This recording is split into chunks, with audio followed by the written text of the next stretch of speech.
Welcome to the only place where real, raw, and vulnerable conversations happen with IFBB bikini pros to give you an inside look at their struggles, strategies, mindset, passions, and all of life beyond the stage. This podcast is made to inspire, motivate, and remind competitors and the average gym goer that even the most extreme lifestyles and elite athletes have their ups and downs. Thank you so much for tuning in today. I'm your host, Celeste Rains-Turk, and now it's time for the Confessions of a Bikini Pro podcast.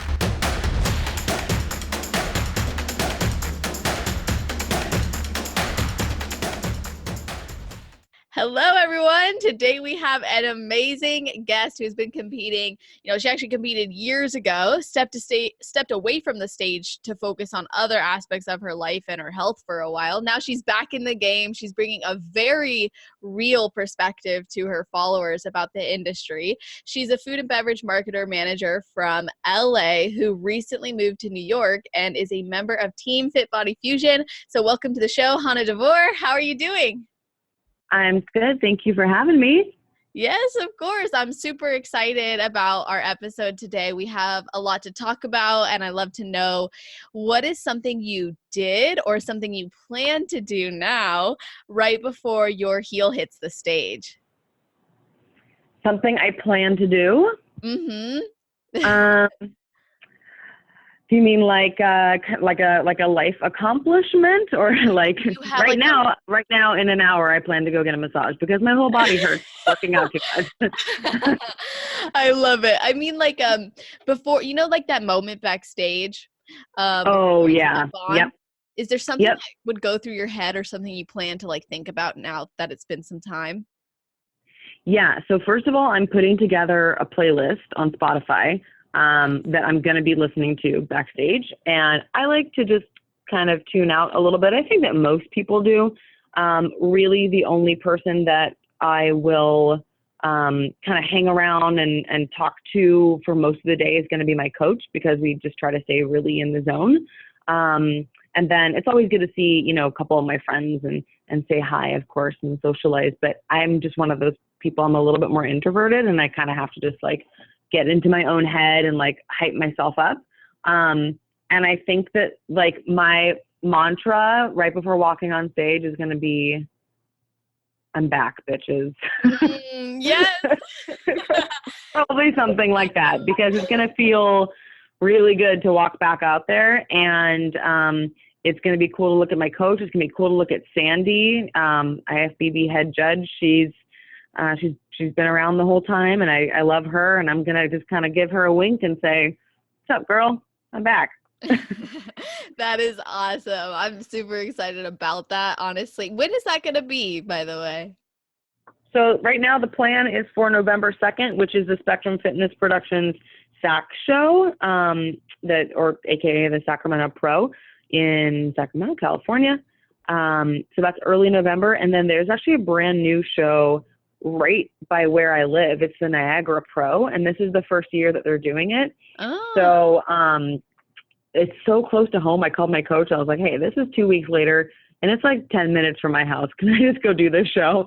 And she's like, yeah, absolutely, because I want to hit the judges in the different areas. So I've never really, I don't even know how many of those judges I've seen before. Probably not many of them.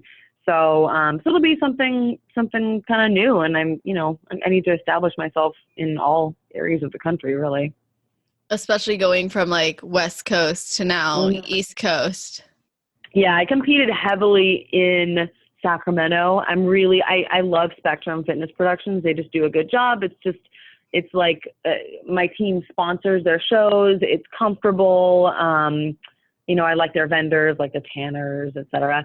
So I got comfortable doing those shows, but now I need to kind of branch out a little bit. Yeah, totally. I could imagine, even just because I've done the same production company shows all the time. I've always done muscle contests. And I thought this upcoming year, I'm like, man, there's so many other shows I want to try and do. But I definitely feel you, you get comfortable on the stage, you like it, it's familiar. And it's definitely almost like you've been so warmed up to it that now it's no sweat. Yeah, for sure. And there is the element of getting comfortable with certain judges too, and knowing that not all the judges are going to love you, and that in different areas of the country, you might do better or worse. And that you can repair kind of over time by, taking the feedback, making changes, coming back to those areas and fixing it. But I don't know if I'm just being too realistic or maybe a little bit pessimistic, but I've told a couple of people, like, hey, if I compete in New York, like if I were to jump into the New York Pro next year, which I would like to do, that's kind of new territory for me. I'm not expecting to take a first place because that's kind of a new world for me, different judges, different area, even different looks, just because, culture is different across the country. So it's like I can't expect to place the same at a show in Sacramento that I would in a show in Brazil, right? I'm just like walking in like, hey, I'm this American girl. And we have a specific look, they have a look. So geography plays into it for sure. But that's what I'm gonna be learning all about that. Oh yeah, that's so awesome. And you took some time off, 3 years off actually. And I remember I've been following you for a long time, I was like, Cool. this is so crazy because I remember when you were first competing and then when you took that time off. Yeah. And you took that time off to change. And I saw your perspective of competing really shift. So I'm curious about what drove your decision initially to hang up your heels. Yeah. So let's see. I got my pro card in November 2015, and then I had my pro debut in June 2016. Yeah. So I competed in June 2016 and 17 as a pro, and they were just not easy preps. And I didn't really love where my body was at. I think it's just because I had spent a long time chasing the pro card, because it's like once you get some momentum and you're placing really well at national shows, it's like you really just can't stop. So I kept going, finally got the card, and then wanted to come out and kind of establish myself like, hey, I'm a pro, I'm here. And it was so hard that I had to do keto for one of my shows, and that's not ideal. So I didn't love it. My body didn't love it. And as soon as I tried to reverse diet out of it, my body really freaked out. So it was partially my decision and also my coach's as well, because my body just wasn't doing what we wanted it to do. And my coach, Jamie, owner of Fit Body Fusion, she is all about health and hormones. And she knows the female body very well. And she knows when it's time to stop. And she was looking at me and she was like, you're just holding water in weird places. Like something's not right. My body was just not happy. So we were like, hey, let's just try to reverse diet for a little bit and get my calories up. So tried to get them out of the 1,400 range. And I would blow up as soon as I ate more than that. It was really bizarre. Wow. And just recently, I was talking to Emily Duncan about, was it Emily Duncan? I think she posted about it, about refeeding syndrome. And I'm wondering if I had a slight variation of that. It's basically when your calories or your carbs are so low that when you try to, introduce more food, your body kind of freaks out. And I would say that I maybe had that on a very small scale. And I also had some hormone damage. So I took a hormone test. Everything was just really out of whack. So I just kind of went on a mission to repair everything. And then soon after that, while I was in my off season, career opportunities started to happen. And I really didn't want to compete because I wanted to prioritize that. I was 30 at the time, and I was like, I want my 30s to be really badass. And I was offered a vice president of marketing job and was like, this is a great opportunity. I'm going to take it. So I focused on doing things that would really advance my resume over trying to push my body into competing, which at the time would just do nothing for me. Absolutely. And so what types of hormone imbalances were you suffering from? And then what did you do to combat them? Sure. So I went about it in the most natural way possible. So took a hormone test and had it analyzed. by a doctor, and I had estrogen dominance, although my estrogen was still low. So everything was so Wow. low. Progesterone and estrogen were both out of whack. Cortisol was extremely low, which the doctor said is probably because it had spiked so high that I essentially had a cortisol dump and I had no more cortisol to offer. Jeez. So really low cortisol is also bad. Like high cortisol is bad, but so is low cortisol. So let's see, test was good and DHEA was really low. So I did so much research. I would be on the treadmill. I would just walk at an incline and read and watch videos and try to read studies and just understand what was going on and what I could do. And I've taken and still take a lot of natural supplements for hormone balance. So Vitex is one of them. It doesn't sound natural, but it is. I take DIM for estrogen. I take DHEA because I know that that mine was low. I did use a cream called pregnenolone, which is a precursor to hormones, and that stuff's kind of great. Gave me a nice energy boost, and I just felt more just kind of balanced. I took, let's see what else. Just a lot of good stuff that I knew my body needed. There were vitamins that I hadn't even been taking, like vitamin D, like all the basic stuff.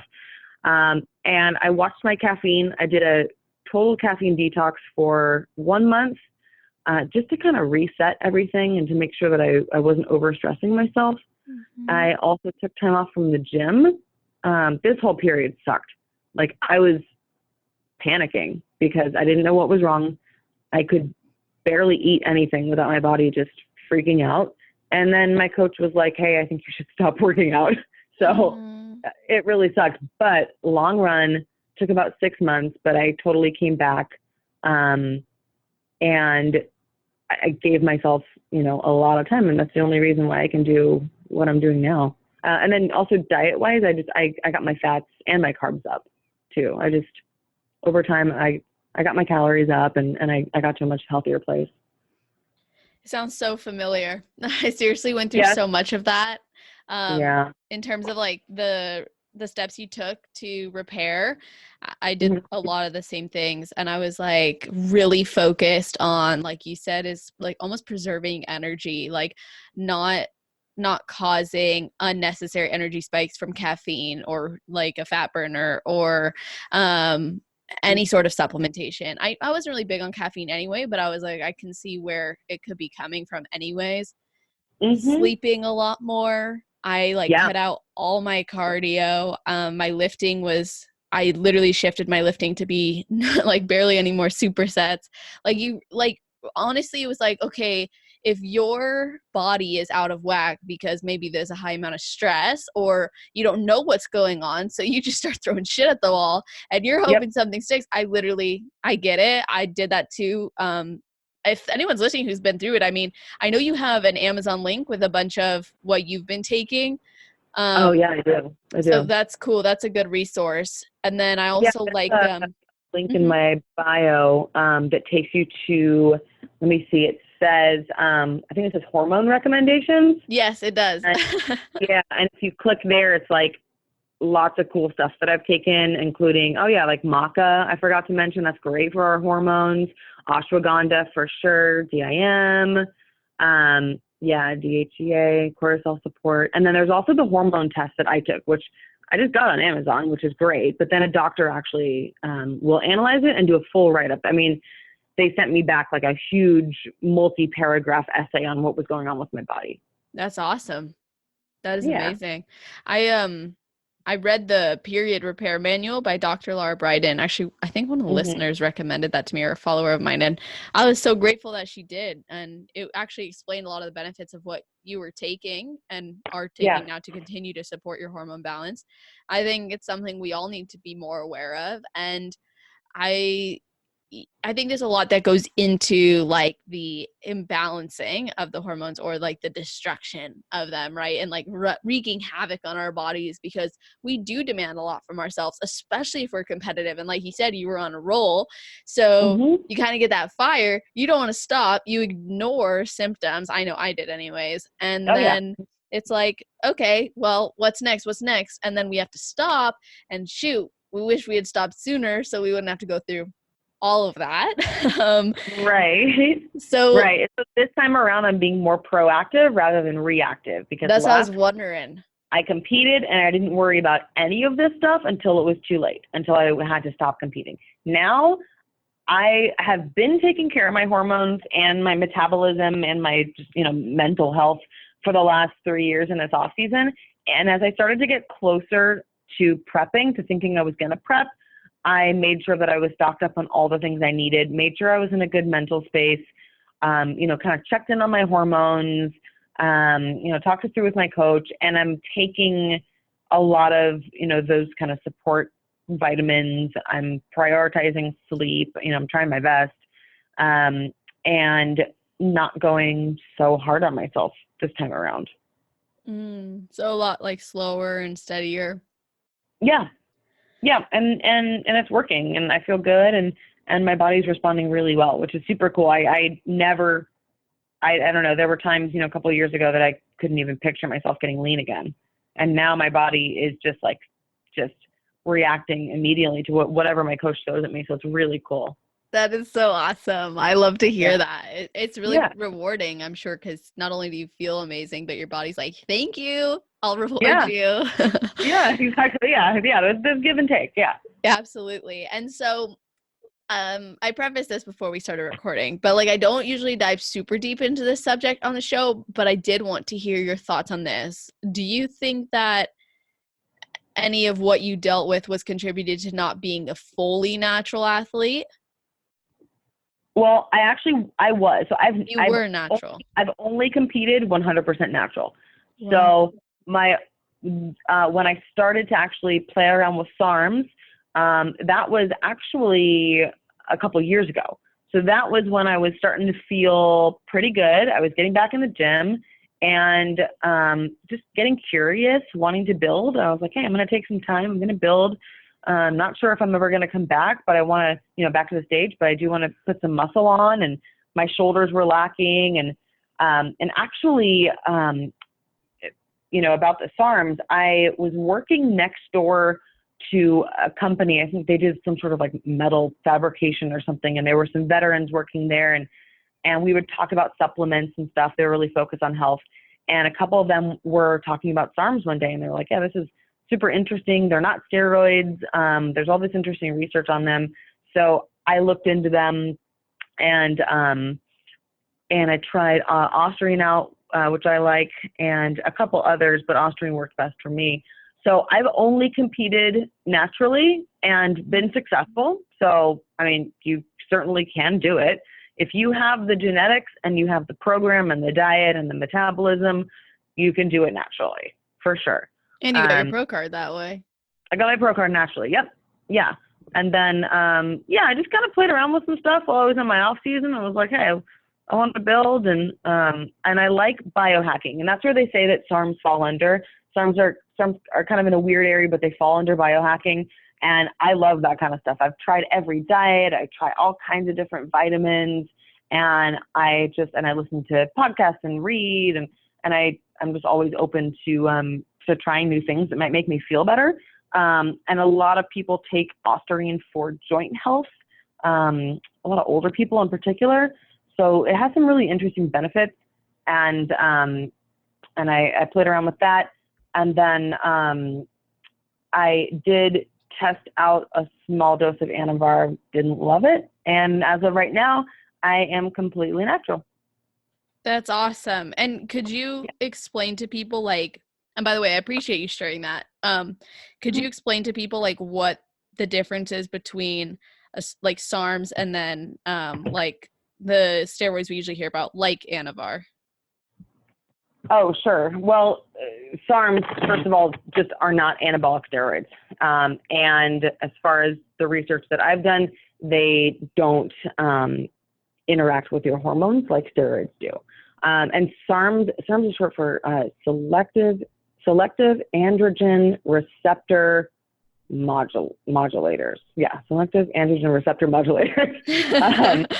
And there are areas of the world, there are sports where they're not legal, like, if you're a UFC fighter. There's also, I just went up and watched the Toronto Pro Show, watched the Bikini Girls in Toronto, and you walk around that Fit Expo and it's like 80% SARMs booth. So it's totally legal there. They're just, it's just something that's just going to kind of give you, I guess, an extra edge. There are many different types of SARMs. Some of them are for building, some are for cutting, and Osterine is more geared towards building. And then there's like cardarine for cutting, which I tried one time and it made me so hungry that I had to stop like 2 days later. So people say that they have similar properties to anabolics, but on a much milder scale. You're not going to get the same results that you get with anabolic steroids, and there's much less side effects as well. Got it. Okay. So you don't as a girl, you're never going to have any of the side effects that you would get with Anavar. But you're also not going to get the results that you would get with Anavar. So it's somewhere between it's like right in between something you'd buy at GNC and steroids, but it's not quite either of them. Gotcha. Okay. Well, that's helpful to know and to hear it from someone who's done their research on it. So, Anavar is one that we all have heard about and we know is widely used among bikini competitors, as much as we don't like to admit it or maybe recognize. There's also a lot of girls who don't use it. So, like you said, that you could be successful with or without. And I also appreciate your mindset. And you said you took a lot of time in this time off to really take care of your body, but also your mind and focus on that as well. And I also want to bring up one other thing. I wanted to hear your opinion on it. There's something called, deer antler velvet. Have you ever used that? Oh, yeah. You know what? I have never used it, and I think I got super close to trying it. I got really close. I remember doing research on that a couple years ago, and I have not even thought about it since then. But I think I've heard good things about it. I don't know. What have you heard? Yeah, I've heard good things. I've never taken it myself because I don't want to risk it. I don't know what that would do to me. I have no desire to, but there were times where I was like, actually, it doesn't sound too bad. I've heard that it has similar reactions in the body to HGH. Not 100% sure on that one. And then good for muscle, building muscle, but also can help you look harder, I guess, but not there's bikini girls who use it. Don't get me wrong, but I've heard not bad things, but I'm not oh yeah, I'm gonna start taking that because of this. I think that the reason that I steered clear was that it had some properties that would interact with your hormones. And that was why I went the SARMs route, was because I knew that I could get some muscle building benefits from Osterine without the hormone interaction. And just because of my history with hormones, I just have to be super cautious about that. Yeah. And I think that, especially like you said, if it's got properties like HGH, I think that was probably why I steered clear. But now, if your hormones are in a good place, hey, I'm all for trying new things and just trial by error. You have to know trial and error. You have to know your body really well, and in order to kind of run these little tests on yourself, these little biohacking tests. But try something, listen to your body, and then adjust from there. Yeah, totally. I like the way you put that. It's true. It's definitely important no matter what. If you're in your improvement season or you're in a prep, just be mindful. Even now, when I was in the process of repairing my hormones too, getting my menstrual cycle back and not going the route of taking birth control, Mm-hmm. what's interesting is like now there are some things that when I take that supplement, I just get so nauseous. Like, oh, I Mm-hmm. can't even stand it, whether I've eaten or not eaten. And so I think like that's where you go, okay, well, maybe I don't actually need that. Maybe this is my body telling me like, you're good, you don't need Yeah. that anymore. Or maybe it's you need to try a different one. So I think that, like you said, it's really about listening to your body. And now you've had 3 years off to really focus on growth. And I think it's important for listeners to understand you didn't just go, okay, I'm not competing anymore, so I'm not going to like live this fit lifestyle anymore. You just stopped competing. So what Yep. did you notice change about the way you thought about exercise and thought about food? Well, inevitably, because I didn't have a deadline, I did lose a little bit of the motivation. Um, I think that having the deadline of a show is what drives us competitors.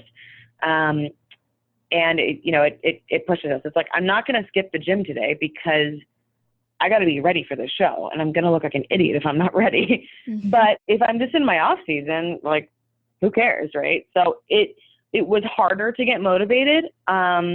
What I did in those cases was I gave myself different goals. So I would try different workouts. I had a little stint of powerlifting that was pretty fun. I would give myself goals like, I'm going to deadlift 300 pounds, and I would work on that for a few weeks. So you still have to give yourself, humans are goal oriented. You have to give yourself some sort of a goal. Hey, I want to be able to run 5 miles, something like that, or, an 8-minute mile, whatever. And switching it up in the gym helped a lot too. So I went through periods where I was just lifting really heavy. I went through some times when I was doing more like metabolic plyo kind of stuff. Mm-hmm. And I just had to keep it exciting. But it was harder to stay on point with nutrition, and it was harder to go to the gym for sure. So with food, I tried to just give myself some super simple rules. Like if there was an event or I was traveling and I went a little bit overboard, next day, next week, I would just reel it in and just kind of keep it tight. I also tried to be mindful of carbs and fats. So if I had a day that was really high in carbs, I would try to keep that day fairly low in fats, and vice versa. If I had a high fat day, like my body wanted it, my body needed it, and I decided that I needed to do a higher fat day, I wasn't also going to do high carbs at the same time. So really basic nutrition rules to be able to kind of steer clear from tracking, but also at the same time, keep it tight. And tried not to punish myself with cardio, like, oh, I ate too much, I'm going to go on the stairs for an hour. I didn't really do that. But I just tried to keep balance around. Like if I went crazy, then the next day, keep it tight. Like, I'm an adult and there's consequences for my actions.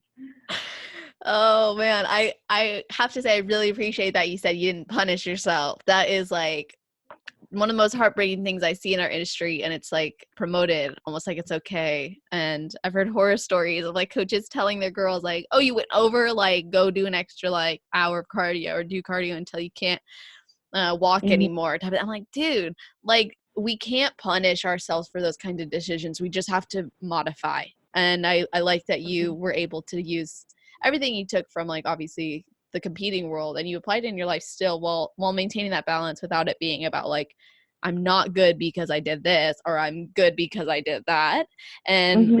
I really think that's a great lesson. And what you said about also setting goals for yourself outside of a stage date and Yeah. having simple rules too. This is Yep. something that I always have my girls do who go through the post-show program I have because it is such a big deal. Like if Yep. we come off of a show and we don't have any other goals or we just keep following like prep rules, it Mm-hmm. doesn't align with our new identity.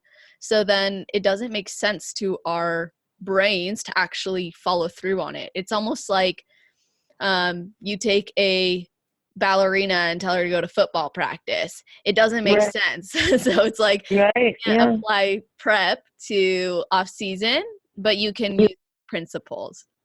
Yeah. And the off season is the most important time. Like all I'm doing right now, so I'm prepping. I'm right in the middle of it. I'm like 14 and a half weeks out. All I'm doing right now is taking a layer of fat off. It's super simple. I'm just dieting. I'm not really doing anything profound. I'm not really doing anything that difficult. Everything is done in the off season. That's when you build your physique that you're going to show the judges at some point. That's when you build your metabolism to the point where you can cut from there. That's, you're repairing your mindset. You're getting healthy mentally so that when it comes time to prep, you don't, you're not, at a risk of binging or, going over your macros or just not, adhering to your program. So the off season and the second you step off stage and you're done for a little while, that's the most difficult time. Like I'm already a little bit scared for that time, more so than I am for prepping. Mm-hmm. So it's sketchy. I like that you have a post-show program. That's pretty cool. Thank you. And like girls who have coaches who just coach them through a show and then just leave them is like bizarre to me and not okay. Because like I said, prepping for a show is easy. Like anyone can cut and any coach can give cutting macros and drop fat off of someone, but getting someone back to a really healthy place mentally and physically is like, that's super important. And it's tough. So, yeah, I think that more people need to start thinking about post show, rather than just thinking about cutting. Yeah, no, I totally agree. Like what is the point of doing a 12 or 16 week prep or 8-week prep if there's nothing in mind for after? Like you have a life, you have a lifestyle. So why all of a sudden does it go haywire for something else? So I totally agree. I think coach's role in the physique aspect of it is super important. The mindset aspect, it's good to have emotional support. It's good to have someone there for you. It's important to work on our personal development throughout that process. So I couldn't agree more with you. And you're right. It's scary after a show, like when you're thinking about it, because sometimes you're also in like that limbo of, am I going to compete again? What's my coach going to say? Like, does it make sense? Like, is my body ready? Like, sometimes you don't know. And that's kind of freaky because you're like, okay, I'm going to be tested. Like, am I still living this lifestyle without having a show date in mind? Yeah. Yet I just came off of a show and I want to have more freedom. Okay, well, where do I need to find that? And then that goes back to what you said. Set those simple rules, set those standards, have a new identity for yourself that you can feel confident in. And something that also came up with regard to your extended improvement season, it's like it came down to inner growth as well. So how is your mindset different going into this prep when it comes to seeing your body change or addressing food or going from your last prep where it was like go to now 3 years off? First of all, now I'm going to listen to my body a lot more and I'm going to let my body dictate what I do rather than a calendar. So I'm telling people, yeah, I want to come back at the SAC Pro, but I'm not signing anything until I'm way closer. And I don't even have my IFBB card right now. Like I haven't applied for it this year. I'm just letting my body tell me what it wants to do. And my coach, she hasn't even fully committed. Like we know what we want to do. That's the goal. But we're calling it a goal rather than like this is the show, because there's always the chance that, we're women, like our bodies just freak out. And I'm not giving myself an out. Trust me. Like I'm coming back at this show, but our bodies sometimes just freak out. I've been through it. I've been through a time when I had to do freaking keto to get lean, which never again. And sometimes our bodies just fight us. And if that's not the show, it's okay. There's other shows. It doesn't matter, So I'm going to wait until I'm much closer to fully commit to it. And also, aside from my general health and my body, telling me that it's ready to compete, I want to show up really competitive. So the only reason I'm competing now is that one day I looked in the mirror and I went, oh, okay. I think I built up a physique in these last 3 years. And all of a sudden I was like, I think that it's pretty competitive. Like I might be able to win a show with what I've been doing.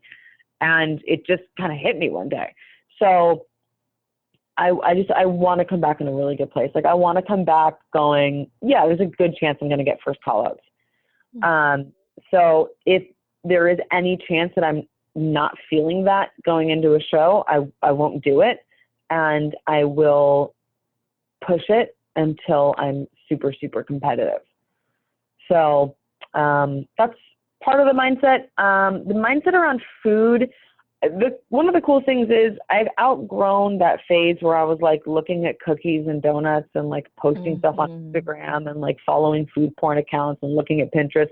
That's kind of just amateur stuff now. Yeah. Like, I think that, I did it and we all do it. It's part of competing, it's part of that fun, like, you just started competing and everyone's talking about food porn and what cookies they're going to eat. Now I don't care. And I work at a company. I work at one of the largest manufacturers of cakes, donuts, cookies. If you've had a dessert or a pastry or a donut or anything like that in the past week, it's probably been made by my company because we're manufacturers and we sell them to like everybody, like fast food and grocery stores and Starbucks and all that. So I'm surrounded by it all day long and I just don't care. So that's pretty cool because I think that giving myself that mental break for many years just kind of let me get it out of my system. Like I traveled, I got to eat all kinds of junk, like in lots of different places. And and it was like, okay, this stuff is good, but if I don't have a donut today, it's okay. Like I can have a donut another time. Like, I think that I think the bikini competitors and just competitors in general, we kind of build up this like scarcity complex where we think it's in front of me, I have to eat it. I might not have it again. And that's what makes us also prone to binging as well. But now I just realize like, it's not worth it and I'll have it some other time. It's just not that big of a deal. Totally. So I'm glad to be in that place too. Like I'm not thinking about my post-show treats. I don't care. I'm probably just going to want a salad, to be honest.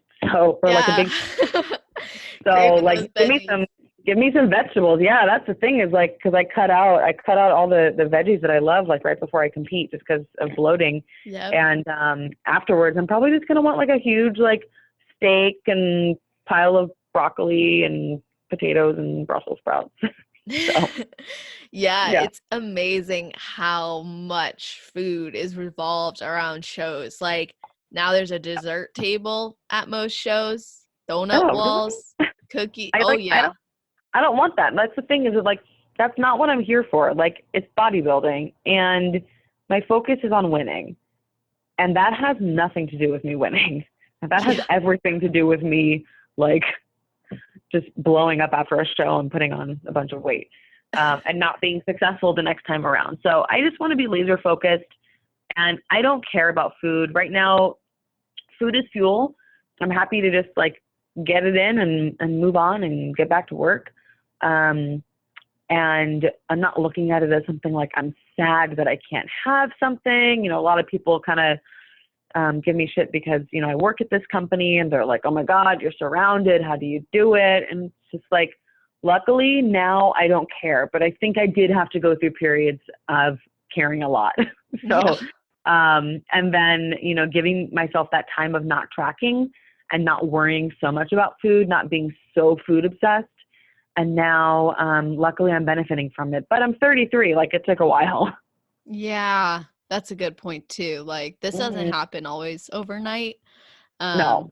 And you exposed yourself for 3 years to a lifestyle outside of the bikini world of everything's tracked and these things are not okay or these things are, or at least not at this level or this amount, I should say. And So I think like then when you get into the world where people wake up and they eat breakfast and they go to work and they don't think about like they're not thinking constantly about Right. food and the things that they eat and the things that they don't eat. So like being exposed to that, you kind of realize like it's not a Like, big deal. oh, yeah, exactly. Yeah. I remember I went on our trip to Spain with my best friend, and I was just kind of coming out of being food obsessed. And I told her while we were there, I was like, I'm not gonna worry about macros, and I'm not gonna, worry about um, eating too much of this or that. And like halfway through the trip, I realized I hadn't even thought about food the whole time. Like we had enjoyed food, but mostly it was like we were walking around, we were talking, we were looking at things, we were seeing music. And I was like, oh, I just don't really care. And I realized that, that life experiences were very important in getting out of that food obsession. And I remember telling her that when I got home, I wanted to be less food obsessed. And not thinking in the morning about what I'm having for dinner and not obsessing over it. And because I think I was just making myself hungry the whole time Yeah. when really it's like I was just obsessed. But we all go through that. I think that's just a competitor thing. I think that's natural. I think you're right. And what you said too about the not thinking about it so much because you just like set that intention of I'm not going to worry about it. Like Hmm. it's crazy how many of us think, "Oh, I need more food control because I can't stop thinking about it or eating it. So I have to like get my macros super strict and I have to get back on my meal plan," which usually works against us. And it's at least at a time when our mindset is in that phase. So it's like the best thing we can do is the opposite of what we think we need, which is give ourselves freedom, give ourselves space. And it's amazing when you give yourself the freedom to choose how often you don't actually choose it and how quickly your mind then focuses on other things in life that matter and bring you fulfillment that food was previously giving you. Yeah, yeah, that's amazing. That's very well put. Thank Yeah, you. And yeah. I mean, to that point, you did say you found like it was about life experiences and enjoying other things. So, what Hmm. other areas of your life did you find more joy and fulfillment in from taking that time off? Well, I mean, definitely career. So I've always been, on a mission to advance my skills and my resume, and make sure that I'm doing more and more, and kind of climbing the ranks in marketing, while also being at a place where I'm really happy. So I was able to secure some opportunities, do some really cool things, work for cool brands. I got to work for Real Good Foods for a while, which is that low carb Mm-hmm. pizza that was in LA. That was super fun. I was vice president of marketing there, and then got this opportunity in New York, and this has just been like my dream job. So Wow. super cool to be, running the e-commerce marketing for such a huge company. We're like a $4 billion company. So yeah, now I get to travel and see different places and meet with lots of different companies. So that's pretty cool. Yeah. And then there's also travel, of course, like personal travel.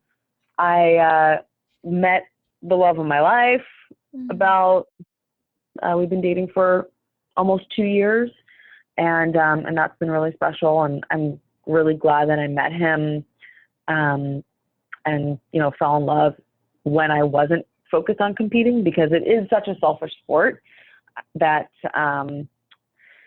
I'm glad that I could just really focus on him and do that for a little while. Now he's totally on board with what I'm doing, and he's just like the best teammate. Oh. So yeah.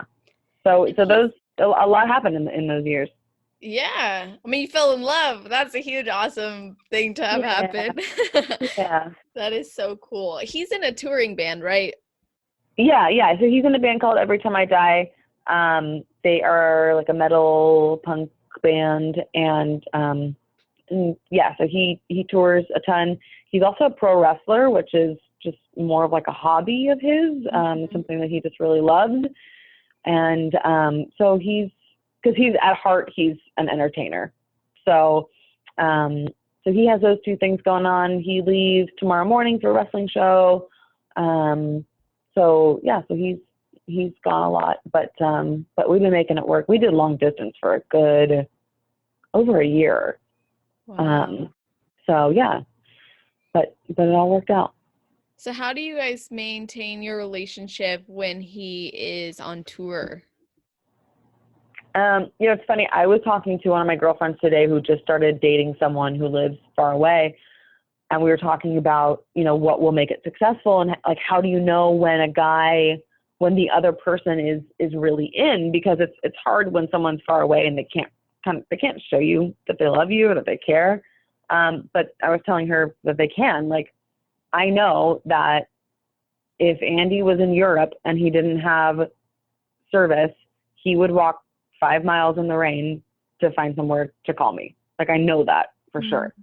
So it's just, we show each other by making time for each other. He'll walk off stage and have to do lots of interviews, but first he's like calling me. We have flown around the world for each other. And, when we were doing the long distance thing, we finally just moved in together a couple months ago. But when we were doing long distance, we were spending a lot of money on flights, but it didn't matter. And it was like, okay, you're going to be in Arizona and I'm going to be here. Okay, I'll fly here. Like, it was a lot of logistics. Mm-hmm. But if someone loves you, they will try to spend as much time with you as possible. And that was what we did. And I never once doubted, even though he was, in like a touring band, he's got like groupies or whatever, and he's going to parties. Like, I have never doubted that I'm his number one priority. So they'll show you, So it was never like doubtful for you. No. I mean, it's difficult. Like, long distance sucks for sure, but we are now so strong. And it's like, if you can make it through that, you can make it through anything. So when I was given this job opportunity in New York, we ended up moving in together, and it's been really great. And he still tours a lot and wrestles a lot. So I have my, alone time, and he gets his. And in that time, I'll spend extra time at the gym. Maybe I'll spend some extra time meal prepping, taking a bath, like doing things for myself. Trying to get more sleep, because I don't have like someone in the house entertaining me. So there's benefits to that as well. And we are our own, individuals. We have our own lives, and then we come together and we do things that are completely different too. Like, he's not a bodybuilder. He's a big guy and he lifts a lot of weight, but he's not a bodybuilder. And I'm not a wrestler or a musician. So it's really cool that we have our own independent lives too. So how did you guys meet? I saw him for the first time when I was literally 14 or 15, which is really weird because I was a fan of the band. So I would go and see them live, and we have stories about being at the same shows together. And he's like, oh yeah, remember that one thing at that show? But I didn't know him at the time. And I didn't talk to him. And then we were just kind of like running in the same circles for a little bit, because I think that we had like similar sponsors, because he does some fitness stuff. We kind of knew some of the same people, and we were following each other on Instagram, and we would just talk every now and then, just like friends. Mm-hmm. And then I was coming to New York City to see Joe Rogan at Madison Square Garden, and I mentioned it, and he was like, oh, well, I'm coming to New York City.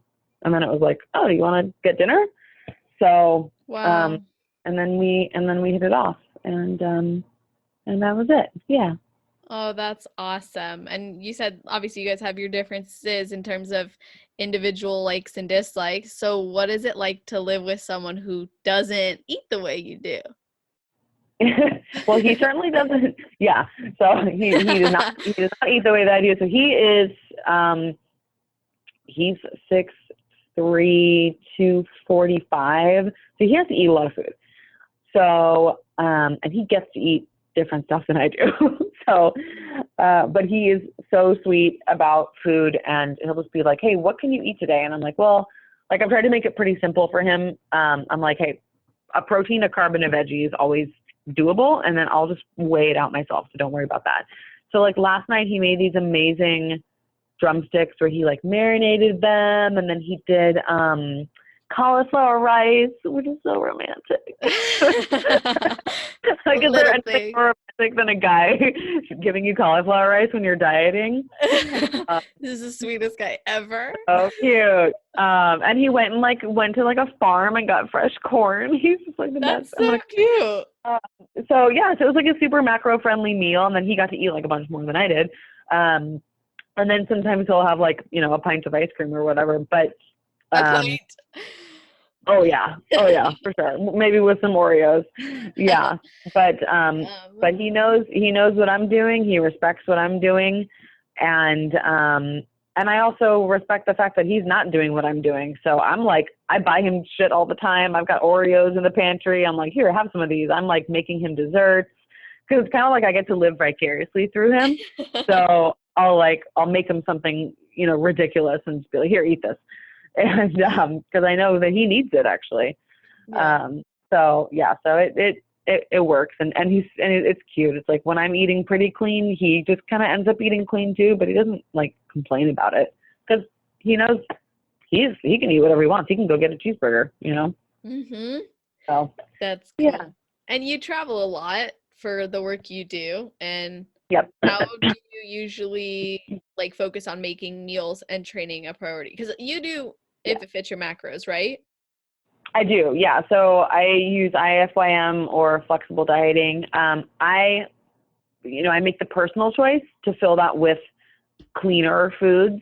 Every now and then, you know, I'll take a bite of something, but especially with this prep, I'm keeping it really clean because I just don't want to be tempted, to be honest. And I also want to give my body things that it wants, not waste calories, and prioritize nutrients. So anyways, but yes, I do flexible dieting, which is helpful when you're traveling for sure. You know, I can eat in an airport, I can eat out at a restaurant with coworkers. So that's been a blessing. But at the end of the day, it's also just easier to just do my own thing. I'm happier sitting in a hotel room alone and just eating like a packet of oatmeal because it's just like, I don't have to think about it. And I know that it works. So yeah, as of right now, I'm traveling about 50%. Next week, I'm going to be down in Florida for the entire week. Wow. And I'm on this weird island at a conference, and there's like nothing. So I did find a little gym. You know, I decided what I'm going to do about groceries. I'll rent a car. I'll go to a grocery store. Sometimes instead of doing a hotel, I'll do an Airbnb, so I have a kitchen. This time I found a hotel that has a fridge. So it's a lot of details. It's a lot of extra details that the average person doesn't have to worry about, but I just kind of do them silently, and I don't bother my coworkers with it. And and I know that on every trip there is always some stressful moment. Like, we have plans to go out to a restaurant. I'll look at the menu. I'll decide what I'm getting. I'm all set. And then last minute, everyone's like, nah, we're going to go get pizza. And I was like, oh. So there's like some soul crushing moments every now and then because people don't know and they don't get it. And that's okay. So adapt, you know, you have to be able to adapt. And that's what I've gotten pretty good at. So I've always got a purse with a few things in it. I've always got oatmeal. I've always got tuna packets. I like to cook ahead and freeze some stuff like some chicken and some sweet potatoes just to have in like a hotel fridge.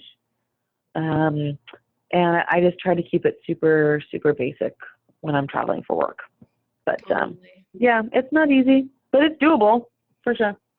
Yeah, and if you go in with that mindset, like you said, that there might be stressful times, so you're prepared for that. It doesn't just like take you for a loop and throw you off. So that's important. And obviously you've been doing it for a while now, so I'm sure you've gotten the hang of it.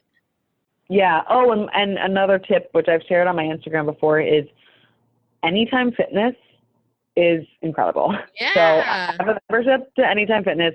I have worked out at Anytime in Japan, when no other gym would let me in because I had tattoos. That's a cultural thing. Anytime was there for me. Anytime is always there for me. It is in every city. I was just in North Carolina last weekend, and there was like an incredible Anytime in Wilmington. So they are everywhere. The membership is cheap. They're clean. You know, and it's awesome. It's a key fob system, so you can go at 3:00 in the morning if you need to. So that business has really, literally, has just saved my life. I used to work at an Anytime Fitness before I went off and did my own thing. Oh, okay, cool. Yeah, I liked it. It's a really amazing gym, I would agree. And it's nice, the convenience aspect of it, and holidays, and even if you just had it as a second membership, because, you know, maybe your gym is usually super busy on some days, it definitely is Yeah. nice. So Yeah. Oh, yeah. Holidays too. Like people, you know, complain that they can't go work out on Thanksgiving or Christmas. I'm like, I'm doing it. yeah, exactly. Like and also like get in if you can't get an Anytime membership, like get in with the people at your gym and just like make sure you got someone who has the key on Christmas. And Oh, yeah. Yeah. That's a good idea. That's a good idea. So I'm gonna ask you two questions that the audience asked before I go into some other stuff that I had planned. Okay. So what is the weirdest prep food you've ever eaten? I made, and it's like top of my head because it was so weird. I made French toast using eggplant slices instead of bread. I don't even want to say that. You did it. I'm so embarrassed. So yeah, so I used eggplant slices, coated them in like your average French toast stuff, egg whites, cinnamon, fried them up, ate them. That's so weird. That was in 2015. Yep. Never forget. That's definitely interesting. Interesting. Yep. I can't even imagine, like, and then those are the moments where you're like, this is going to be so good. Like, I can't wait to have my French toast.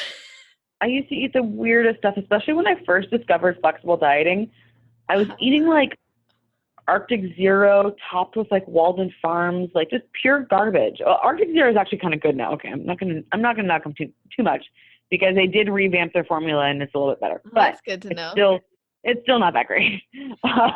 Yeah. So, yeah, and I just can't believe I was eating shit like that, and I was probably like bloated. I don't remember, but now it's just when I am just eating. Listen, I'm a flexible dieter. I love IFYM and all the people who do it. I agree that it works. However, I know for a fact, after doing this for 7 years, I know that my body will react better to chicken, sweet potato, and green beans than it will to, I don't know, some low-calorie ice cream.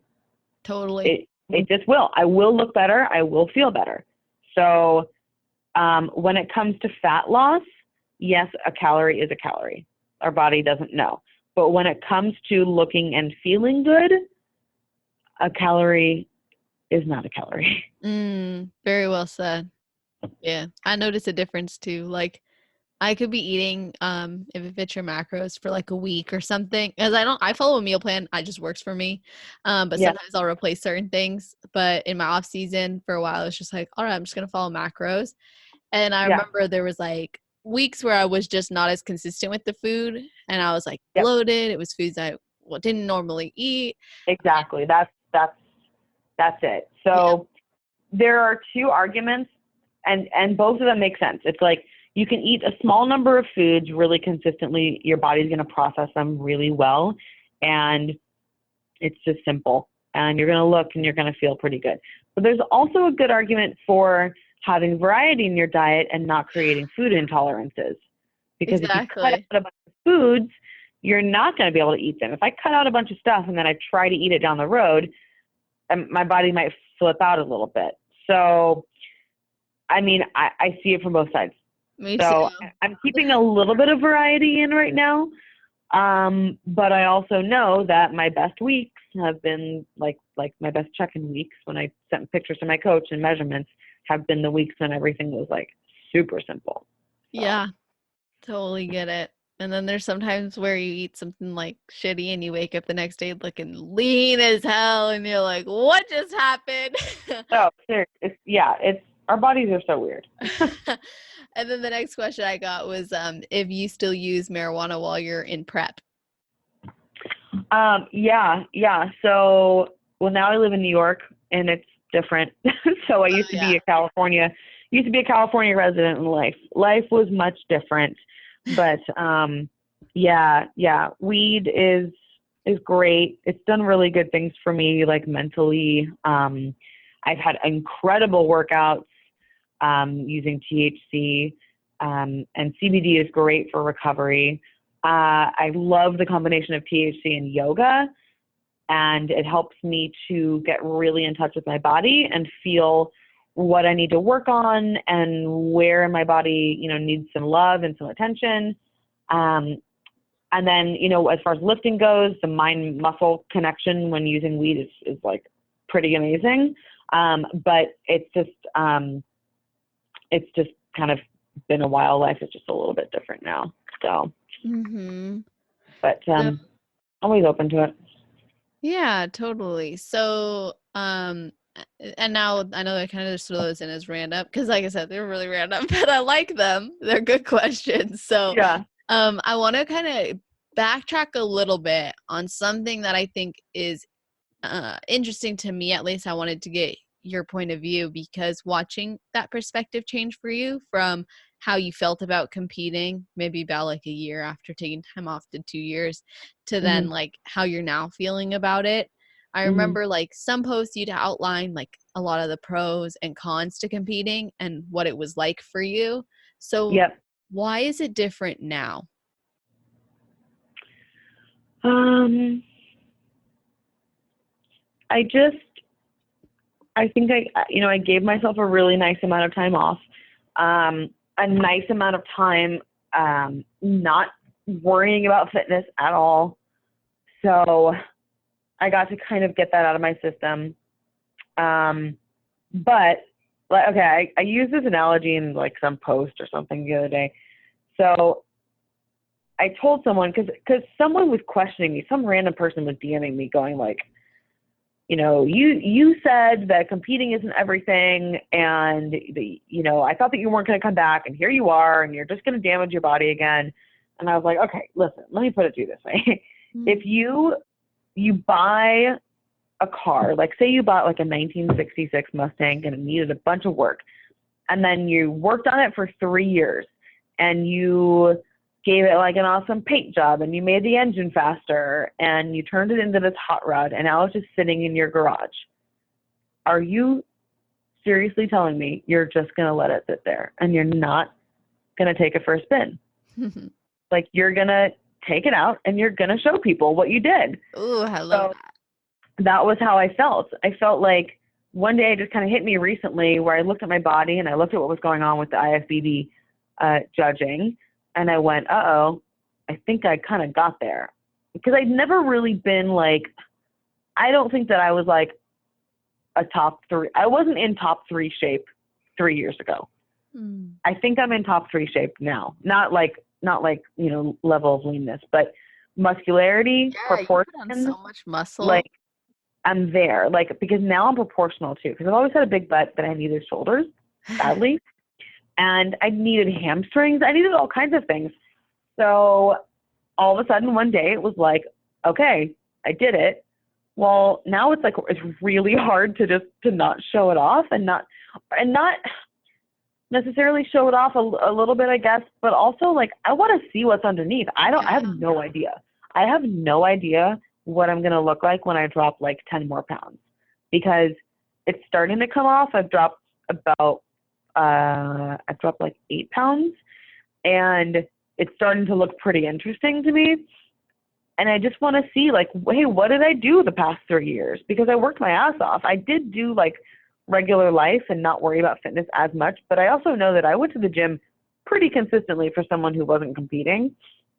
And I'm just really curious, and I want to see, all of my hard work. So, I'm proud of it. Yeah, you should be. I feel you on that. I took time off after my very first show because I was like, this isn't for me. I hate it, blah, blah, blah, which it was really a lot of my own stuff, which I've talked about on the show before. So I won't get into it a ton. But like, then there was a time after like those 2 years, I was like, I just want to see. I'm like older. Yeah. I've been training longer. I developed a passion for like a fit lifestyle even further than I had before I did my first show. Cause I mean, competing didn't bring me the lifestyle. The lifestyle definitely brought me competing. And then I was Hmm. like, I just want to see what else is under here now. Like, what have I built? Just like you said. So I totally Yep. relate. And I was in the same boat. Like in 2015, 16, I was like, competing sucks. Don't do it. Like, it'll ruin your Yeah. life, you know, like it'll give you an eating disorder. It'll make you feel like crap about yourself and blah, blah, blah. I was like, shit, all of this was already present in my life before competing, which isn't the case Yeah. for everyone, but it was the case for me. And then I was like, I healed my mindset. I healed my relationship with food. I healed my relationship with my body. Like I've been training. I I want can to see do it. what's going on. Yep. Yeah, That's me all too. Yeah. I love it. And that was my thought, but of course, like I had to rely on my coach too. So I called her. I like walked around to Target and talked to my coach for like an hour and a half. And I was like, tell me honestly, I like sent her pictures and I was like, what do you think about where I'm at right now? And she told me which show. She was like, I think November is good. I want you to lose this much weight. She goes, I'm going to tell you realistically what's going on with how lean the girls are getting. They're getting very lean. You're going to have to get super, super, super lean. And I was like, okay, I'm game. That's fine. She told me how much time I needed because I had no idea. I was like, would I compete in the summer and the fall and the winter? She was like, we can do November. When did you reach out to And, her? sorry, what was that? When did you reach out to her? I reached out to her May like 24th ish, Okay, like gotcha. mid to late May, because my first check-in was May 25th. Got it. So, and she said, and I was like, be honest with me, like I'm only gonna come back if I have a good chance of winning, because otherwise, I mean, come on, this is expensive, it's a crazy diet, like I'm not gonna come back just for second call-outs.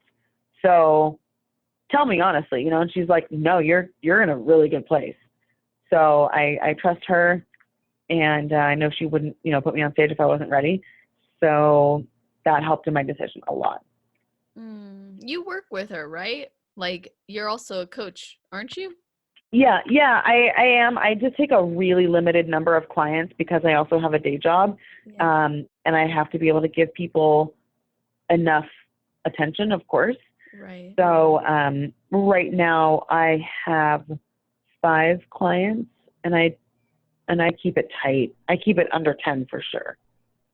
Was it strange coaching other girls to the stage when you were feeling that way at first?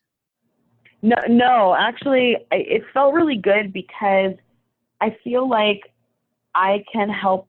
I can give these girls the information that I wish I knew back then.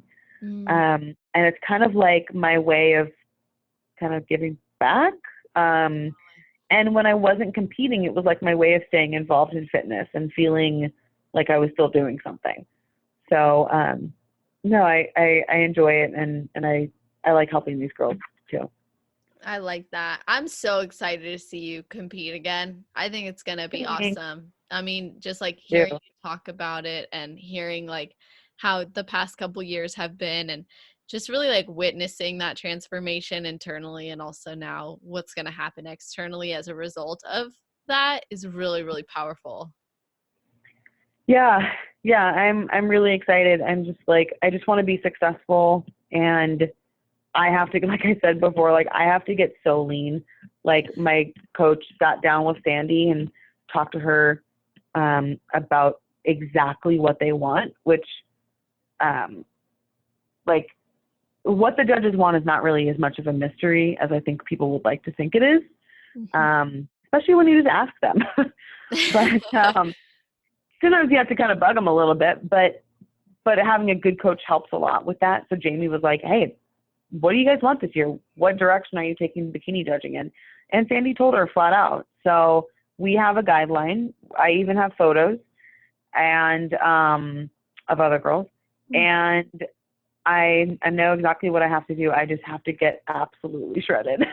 Really? So Yeah, did Sandy yeah. like say like these are the girls that we are seeing lead the bikini team? Yeah, yeah. She kind of dropped some names and some looks in general. And really, if you just look at any of the recent judging, you'll see it. You'll see what they're doing. So tiny, feminine, tiny, lean waist. Not so jacked. There was a time, and I asked Jamie about that. I kind of dropped some names of some girls who were successful, maybe a few years ago, who were like really jacked. And I was like, well, but what about them? Like, they're huge. And she was like, no, they're moving away from that. Mm. So they're trying to bring it back to a feminine place. And that's why I'm natural right now. Because if I ran anything, if I took a drop of SARMs, like my shoulders would probably get too big. So Wow. Jamie was like, you are good where you're at right now with muscularity. All you have to do right now is take the fat off and take like all the fat off. Dang. So really just tiny midsection, visible abs, smaller legs. I got to get my legs down because my legs have always naturally been pretty big. And luckily I don't have to have like monstrous muscles for bikini. So that's kind of nice. Yeah. As long as we've got that like symmetry and proportions, which you said you have been working Yep, on, which is exactly. Yeah. awesome. Yeah. So I'm gonna pry. Um, Okay. when she was telling you like what they're looking for, when she was telling Jamie this, like were there any names you'd be comfortable sharing that they're looking at as leaders in the look, or is there a way you could describe it so maybe more of us could be on the inside? Yeah. Well, you know what? Let me see. I'm going to look up on NPC News Online, which is like, you can always go to NPC News and see, how they've been judging things. But if you look at basically like just recent IFBB shows, so we had I know we were looking at some pictures from like the Toronto Pro. I don't look at nationals because, well, I mean, obviously, like I compete in the pros, but like it's interesting to look at nationals, but that look is so different. It's really strange. The girls come in like big and hard for nationals, That's what I was uh, thinking.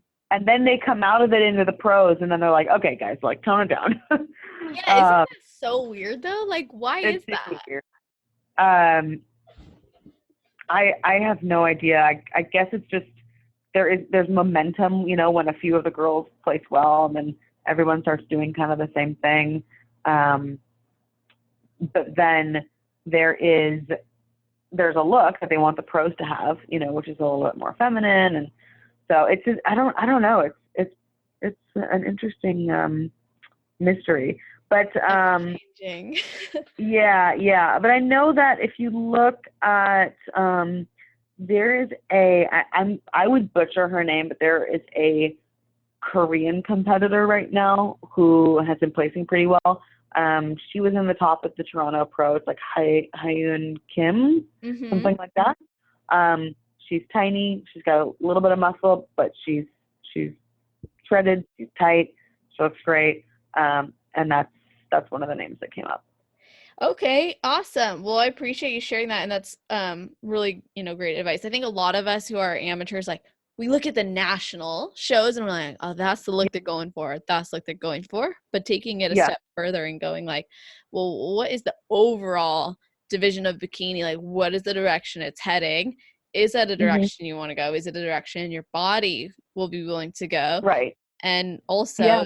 is that something that, okay, well, now are they going to start doing that at nationals? Like almost be like a step ahead. And Hmm. also we've got a lot of pros who listen too, so I'm sure that they'll appreciate that too. Hmm. Yeah. And what I'm going to do is, we're coming up on the Olympia really soon. So Jamie and I will watch the Olympia very closely, and we'll watch how the judging goes. And if we need to, we'll adjust from there. So that is what sets the tone for the judging for the rest of the year.